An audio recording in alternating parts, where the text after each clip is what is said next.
प्रिय विद्यार्थियों, बीए भाग तृतीय की इस व्याख्यानमाला में आपका स्वागत है। हम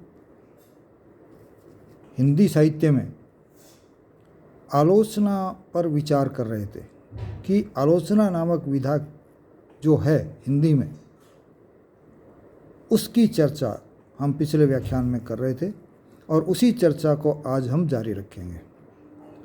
पिछली बार हम इसका अध्ययन करते हुए जान चुके हैं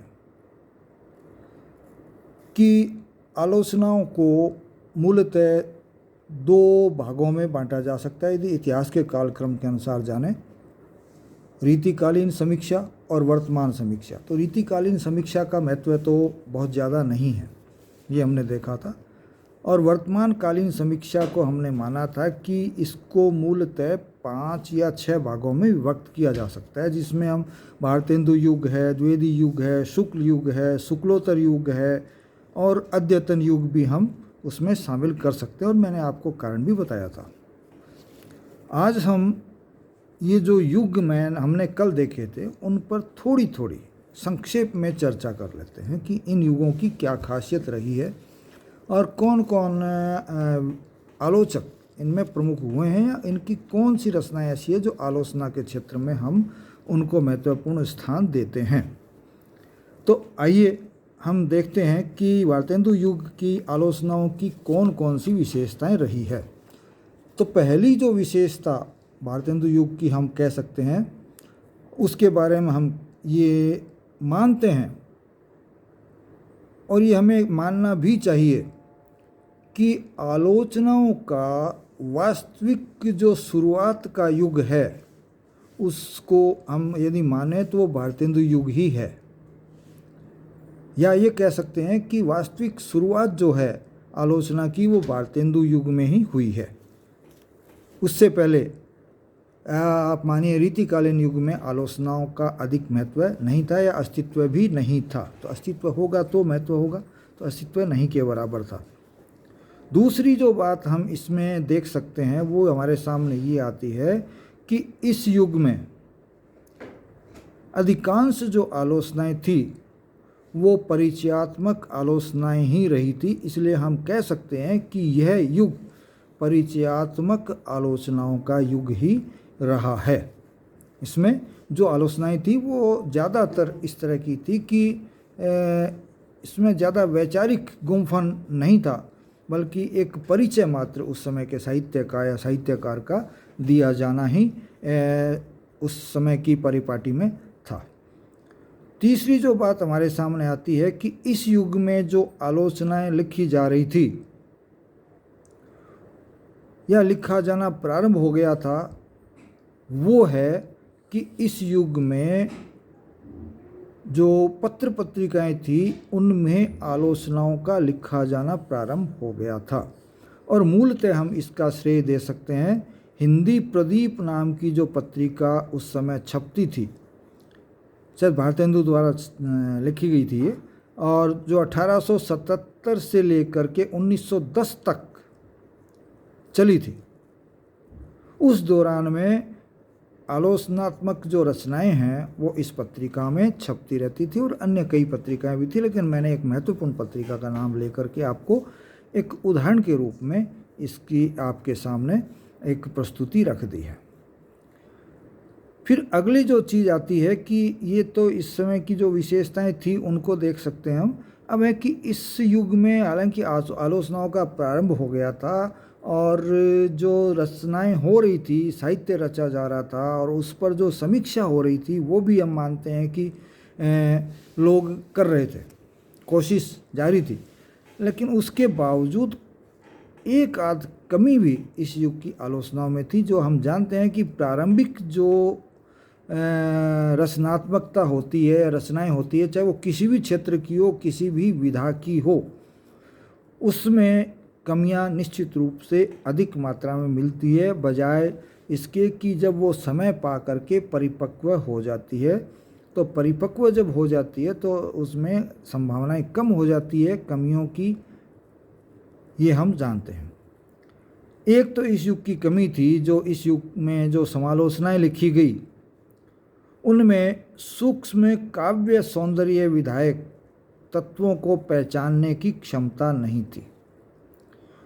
जो सूक्ष्म काव्य सौंदर्य के जो तत्व पूर्व में या प्राचीन काल में मान लीजिए या रीति काल में मान लीजिए जो स्थापित किए गए थे सौंदर्य काव्य सौंदर्य के मानदंड, उनको जो विधायक तत्व थे, उनको जो नियमित करने वाले तत्व थे, उन तत्वों को पहचानने की क्षमता इस युग की आलोचनाओं में या इस युग के आलोचकों में नहीं थी।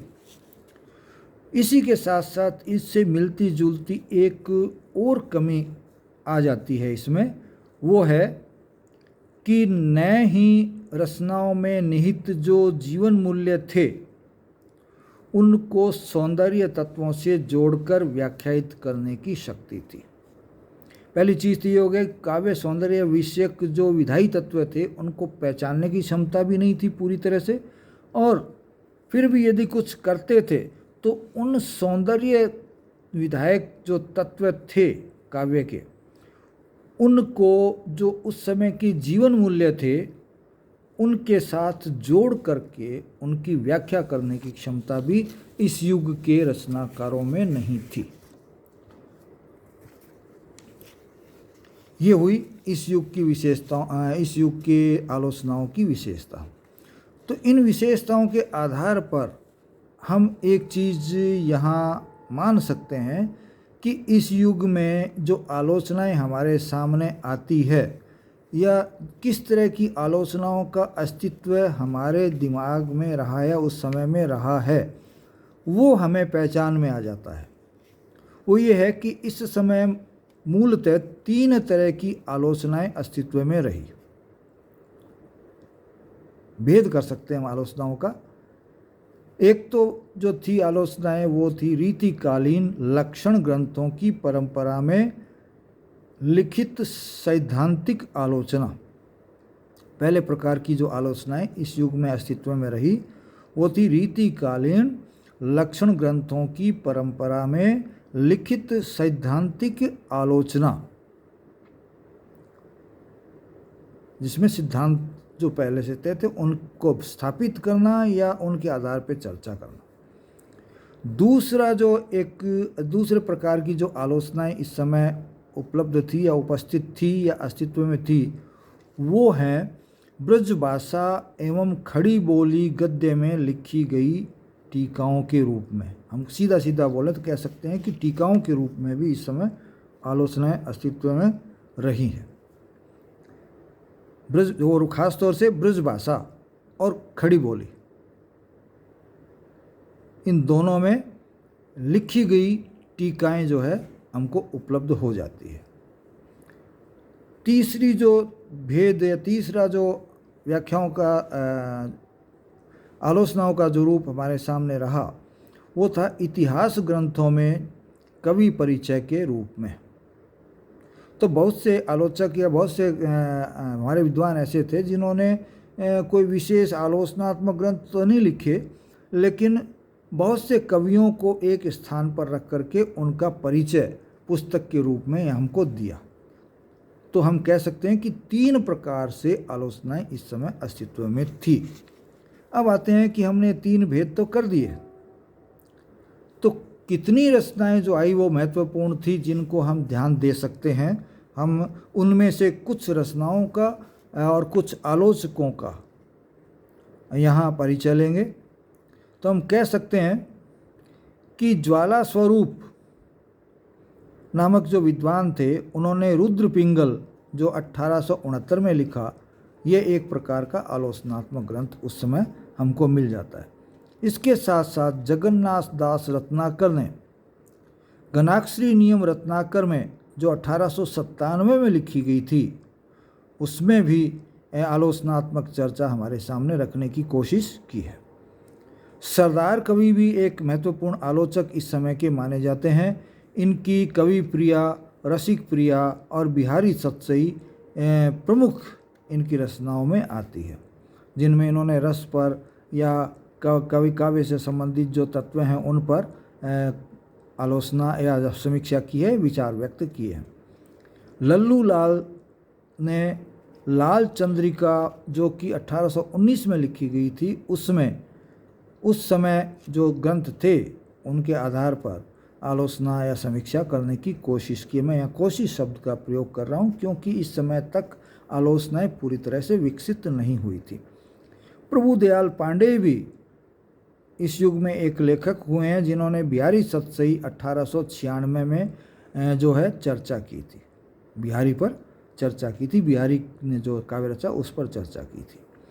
शिव सिंह सेंगर के नाम से आप सब परिचित हैं और इन्होंने शिव सरोज जो लिखा 1878 में, इसमें प्रशंसात्मक रूप से कवियों का परिचय दिया गया है और उसके साथ साथ थोड़ी बहुत विवरण भी उनके बारे में हमारे सामने लाने की कोशिश की है।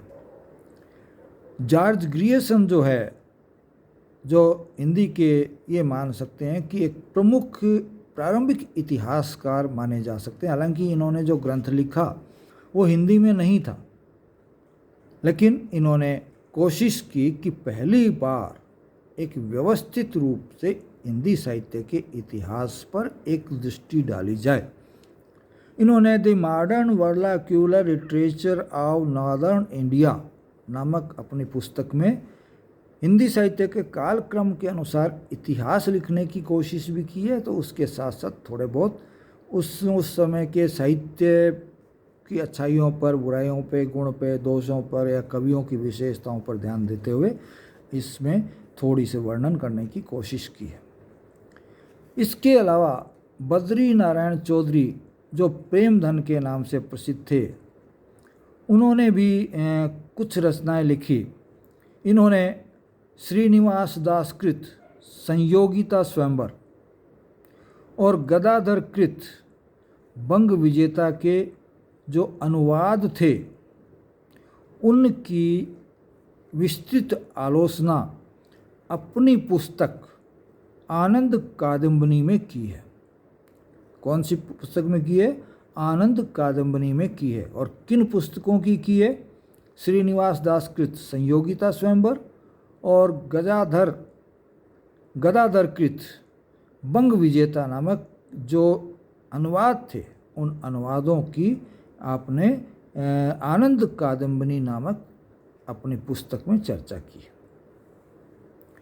दूसरे एक और जो हैं बालकृष्ण भट्ट, उन्होंने भी कई आलोचनात्मक पुस्तकें लिखी या उन पुस्तकों पर अपनी आलोचनाएं लिखी, जैसे नील देवी, परीक्षा गुरु, संयोगिता स्वयंवर संबंधी आलोचनाएं। तो इन पुस्तकों से संबंधित इन्होंने अपने विचार रखे या आलोचनाएं की।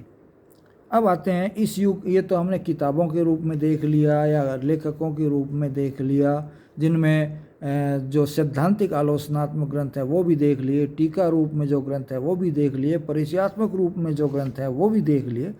अब आते हैं उस युग की में आलोचनाओं को आगे बढ़ाने में पत्र पत्रिकाओं का भी हाथ रहा था। पुस्तकें तो बाद में छपती थी, पहले ये जो एक एक करके छोटी छोटी जो आलोचनात्मक जो लिखी जाती थी आलोचनाएं, बाद में उनको संकलित भी कर दिया जाता था या उनको एक करके बाद में पुस्तक रूप दे दिया जाता था, लेकिन प्रारंभ में ये पत्र पत्रिकाओं में छपती थी। तो इस युग में जो पत्र पत्रिकाएं प्रमुख थी, मैंने पहले भी जब बताया था इस बारे में, प्रमुख पत्र पत्रिकाएं जो है उसमें हिंदी प्रदीप आती हैं, हरिश्चंद्र मैगजीन आती है, कवि वचन सुधा ये पत्रिका भी आती है, आनंद कादंबनी भी आती है। ऊपर मैंने इसका पुस्तक रूप में नाम ले दिया था, ये जो है पत्रिका के रूप में छपती थी। और इसके अलावा नागरिक प्रचारणी सभा ने भी अपनी पत्रिका जो है 1897 में निकाली थी, तो उसमें भी आलोचनात्मक बातें लिखी गई थी।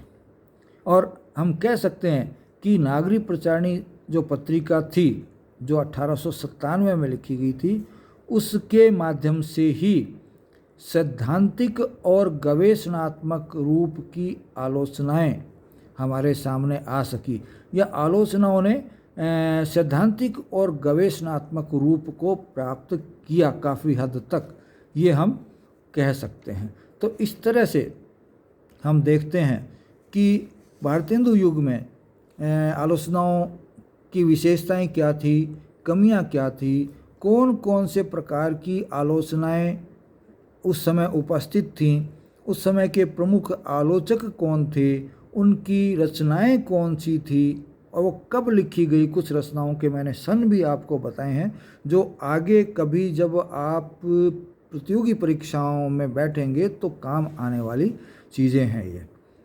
और प्रमुख इश्यू की पत्र पत्रिकाएं कौन सी थी, उस पर भी एक संक्षेप में दृष्टि हमने डाल ली है।